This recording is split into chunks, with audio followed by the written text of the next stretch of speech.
semuanya, selamat datang di video kami. Pernah nggak sih kalian bayangin kalau sesuatu yang sederhana seperti layang-layang ternyata bisa dikaitkan dengan matematika dan statistika?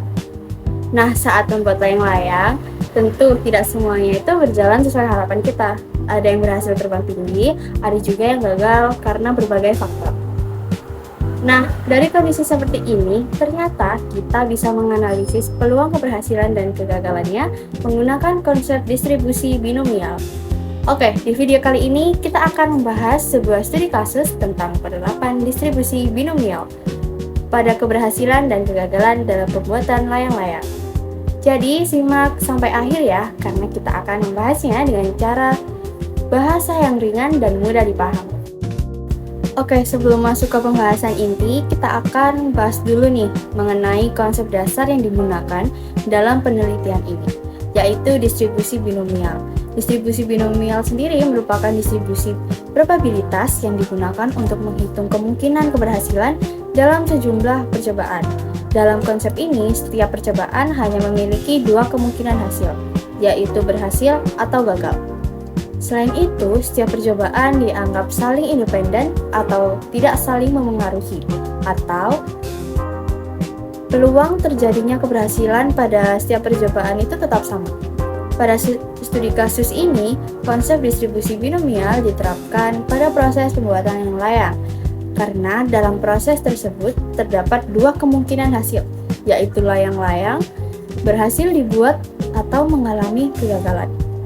Melalui distribusi binomial, kita dapat menganalisis tingkat keberhasilan maupun kegagalan yang terjadi, sehingga proses tersebut dapat dipahami secara lebih terukur.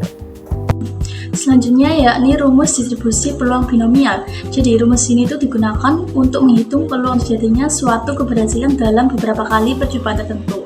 Peluang X sama dengan N faktorial dibagi buka kurung N dikurang X tutup kurung faktorial dikali X faktorial, kemudian dikali P pangkat X lalu dikali Q pangkat N dikurang X. Untuk penjelasannya, P yakni probabilitas sukses atau peluang keberhasilan dalam suatu percobaan. Untuk Q yakni probabilitas gagal atau peluang kegagalan dalam suatu percobaan. Untuk N yaitu jumlah total percobaan yang dilakukan. X yakni jumlah keberhasilan yang diharapkan dari N kali percobaan, di mana X yakni 1, 2, 3, dan seterusnya. Jadi, melalui rumus ini kita dapat mengetahui seberapa besar peluang suatu keberhasilan itu dapat terjadi dalam sejumlah percobaan. Distribusi binomial biasanya itu digunakan pada percobaan yang hanya memiliki dua kemungkinan, yakni berhasil atau gagal. Contohnya seperti melempar koin, menjawab soal benar atau salah, atau menentukan produk lolos atau tidak lolos uji kualitas. Oleh karena itu, distribusi binomial itu banyak digunakan dalam kehidupan sehari-hari, maupun dalam bidang statistik maupun penelitian. Dengan adanya rumus distribusi binomial, perhitungan peluang itu dapat dilakukan dengan lebih mudah, sehingga membantu dalam menganalisis kemungkinan terjadinya suatu kejadian. Selanjutnya yakni masuk ke tinjauan pustaka. Secara langsung, ciri-ciri percobaan binomial itu adalah sebagai berikut. Yang pertama, percobaan dilakukan berulang sebanyak N kali. Artinya, suatu percobaan itu dilakukan secara berulang dengan kondisi dan aturan yang sama. Semakin banyak percobaan yang dilakukan, maka semakin banyak pula kemungkinan hasil yang dapat diperoleh. Hal ini dilakukan agar peluang suatu kejadian itu dapat dihitung dengan lebih jelas. Yang kedua yakni setiap percobaan itu hanya memiliki dua kemungkinan hasil, yakni berhasil atau gagal. Dalam distribusi binomial itu hanya ada dua hasil yang mungkin akan terjadi. Misalnya benar atau salah, lulus atau tidak lulus, serta sukses atau gagal. Tidak ada kemungkinan hasil lain di luar dua kondisi tersebut. Selanjutnya yang ketiga yakni hasil antar percobaan itu tidak saling memengaruhi atau independen. Maksudnya, hasil dari percobaan sebelumnya itu tidak akan mengaruhi hasil percobaan berikutnya. Jadi setiap percobaan itu berdiri sendiri dan tidak bergantung pada hasil sebelumnya. Terakhir nomor 4 yakni probabilitas keberhasilan itu tetap sama pada setiap percobaan. Artinya, peluang keberhasilan pada setiap percobaan itu memiliki nilai yang tetap atau konstan. Misalnya, jika peluang keberhasilan dari awal adalah 0,5, maka pada percobaan berikutnya nilainya itu akan tetap sama. Hal ini itu penting agar perhitungan distribusi binomial itu dapat dilakukan dengan tepat. Berdasarkan ciri-ciri tersebut, distribusi binomial itu dapat digunakan dalam menghitung peluang keberhasilan dalam suatu percobaan yang dilakukan berulang kali dan hanya memiliki dua kemungkinan hasil. Dengan memahami ciri-ciri tersebut, kita dapat lebih mudah menentukan apakah suatu percobaan tersebut termasuk pada percobaan binomial atau bukan. Selain itu, distribusi binomial juga banyak digunakan dalam kehidupan sehari-hari, terutama dalam bidang pendidikan, penelitian, dan proses produksi. Melalui distribusi binomial, peluang suatu kejadian itu dapat dihitung secara lebih teratur dan sistematis, sehingga hasil perhitungan itu akan lebih mudah dipahami. Nah, di sini saya akan menjelaskan tentang metode dan prosedur. Metode yang digunakan dalam penelitian ini adalah metode deskriptif kuantitatif. Metode ini dipilih karena penelitian berfokus pada pengolahan data angka untuk mengetahui tingkat kemungkinan kegagalan produksi layang-layang. Data yang digunakan merupakan data sekunder yang diperoleh dari laporan hasil produksi selama periode 20-26 April 2020. Selain itu, pengumpulan data juga dilakukan melalui observasi dan survei langsung ke lokasi usaha untuk memperoleh informasi yang lebih sesuai dengan kondisi lapangan. Penelitian dilaksanakan di wilayah Depok, Jawa Barat, tepatnya di Kecamatan Cilodong, Kelurahan Sukamaju.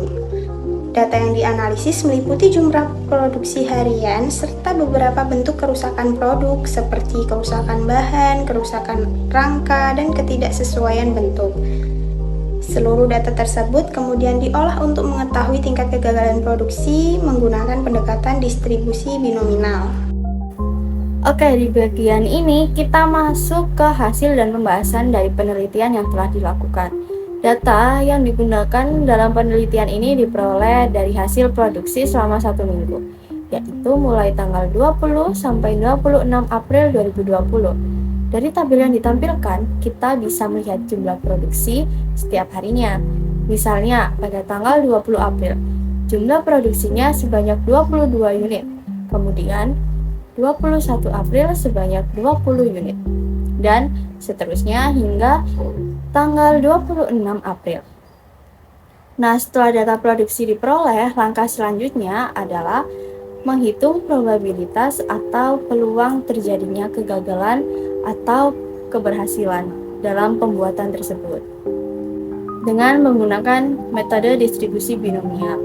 Pada penelitian ini digunakan nilai P sama dengan 0,5, yang berarti peluang keberhasilan dan kegagalannya diasumsikan sama besar, yaitu masing-masing sebesar 50%. Perhitungan dilakukan menggunakan rumus distribusi binomial, yaitu Px sama dengan n faktorial dibagi x faktorial dikali n dikurangi x faktorial, kemudian dikalikan p pangkat x, dan dikalikan 1 dikurangi p pangkat n dikurangi x.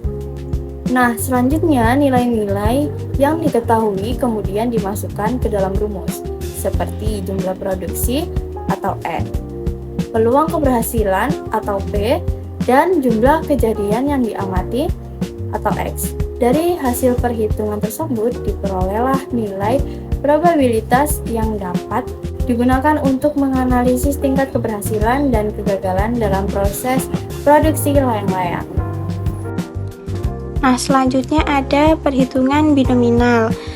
Jadi pada slide ini ditampilkan contoh perhitungan distribusi binominal untuk mengetahui kemungkinan kegagalan produksi layang-layang pada tanggal 20 April 2020. Jumlah produksi pada hari tersebut adalah 22 unit.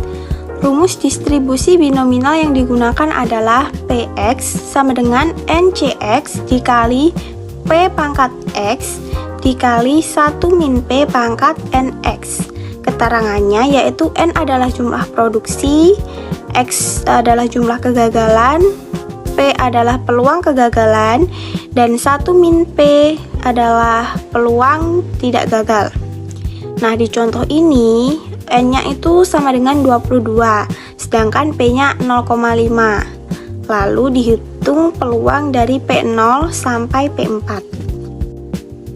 Nah, yang pertama menghitung P0, yaitu peluang tidak ada kerusakan sama sekali. Jadi rumusnya 22 faktorial dibagi 0 faktorial dikali 22 dikurangi 0 faktorial dikali 0,5 pangkat 0 dikali 1 dikurangi 0,5 pangkat 22. Nah, bagaimana digambarnya bisa tertera 0,000002384. Jadi, dikarenakan perkalian antara 0,5 pangkat 0 dikali 1 dikurangi 0,5 pangkat 22. Nah, lalu bagaimana 0 faktorial itu menjadi 1? Itu dikarenakan dalam rumus matematika 0 faktorial harus dibuat bernilai 1 supaya pola faktorialnya itu tetap konsisten atau tetap bisa dikalikan. Hasil dari P0 sama dengan 0,000002384. Artinya peluang tidak ada kerusakan sama sekali sangat kecil. Selanjutnya P1, yaitu peluang terjadi satu kerusakan. Rumusnya 22 faktorial dibagi 1 faktorial dikali 22 dikurangi 1 faktorial dikali 0,5 pangkat 1 dikali 1 dikurangi 0,5 pangkat 21. Nah, kalau digambar itu langsung hasil dari rumus tadi. Jadi 22 faktorial dibagi 1 faktorial dikali 21 faktorial dikali 0,000003384 dan hasilnya 0,000005245. Nah, hasil dari P1-nya itu yaitu 0,0000052. Kemudian dihitung juga P2, P3, dan P4 dengan cara yang sama. Hanya nilai X-nya yang berbeda seperti gambar tersebut. Nah, hasilnya P2 sama dengan 0,000055, sedangkan P3 sama dengan 0,000367 dan P4 sama dengan 0,00174. Setelah semua probabilitas didapat, hasilnya dijumlahkan untuk melihat kemungkinan kerusakan lebih dari 4 unit. Nah, jadi P0 ditambah P1 ditambah P2 ditambah P3 ditambah P4 sama dengan 0,002. Artinya, peluang terjadinya kerusakan lebih dari 4 unit hanya sekitar 0,2%, sehingga dapat disimpulkan bahwa tingkat kegagalan produksi pada tanggal tersebut masih rendah dan kondisi produksi cukup baik. Pada perhitungan ini juga muncul 0 faktorial atau 0 faktorial. Jadi nilai nolnya itu 0 faktorial itu sama dengan 1 karena dalam matematika dibuat agar rumus tetap bisa digunakan dengan benar, terutama saat menghitung peluang tidak ada kerusakan sama sekali. Oke, selanjutnya pada tabel 2 ini ditampilkan hasil pengolahan data probabilitas kegagalan dalam produksi layang-layang menggunakan distribusi binominal. Nah, dari tabel ini kita bisa melihat bagaimana peluang kegagalan produksi berubah setiap harinya. Jadi di tabel ini pada kolom pertamanya menunjukkan tanggal produksi, sedangkan kolom kedua menunjukkan jumlah layang-layang yang diproduksi setiap harinya. Cara membaca tabel ini dimulai dari kiri ke kanan, yaitu melihat tanggal, jumlah produksi, kemudian nilai probabilitas pada kolom P0 sampai P4. P0 menunjukkan peluang tidak terjadinya kegagalan produksi sama sekali. P1 menunjukkan peluang terjadi satu kegagalan.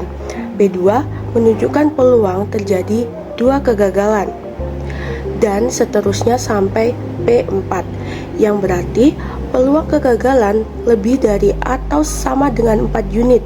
Jadi semakin besar nilai probabilitasnya, maka semakin besar juga risiko kegagalan yang mungkin terjadi. Sebagai contoh, pada tanggal 26 April 2020 jumlah produksinya sebanyak 12 unit. Pada tabel terlihat nilai B4 sebesar 0,1912. Hal ini menunjukkan bahwa kemungkinan terjadi kegagalan lebih dari 4 unit cukup besar dibandingkan dengan hari-hari sebelumnya. Oke teman-teman, buat materi selanjutnya bakal dijelasin oleh kakak pemateri selanjutnya ya. Pada slide ini dapat dijelaskan bahwa penelitian menunjukkan biaya produksi untuk membuat satu buah layang-layang adalah sebesar Rp800. Kemudian, harga jual yang ditetapkan per buah yaitu Rp1.000. Dari selisih antara harga jual dan biaya produksi tersebut, diperoleh keuntungan sebesar Rp200 untuk setiap layang-layang yang berhasil dibuat.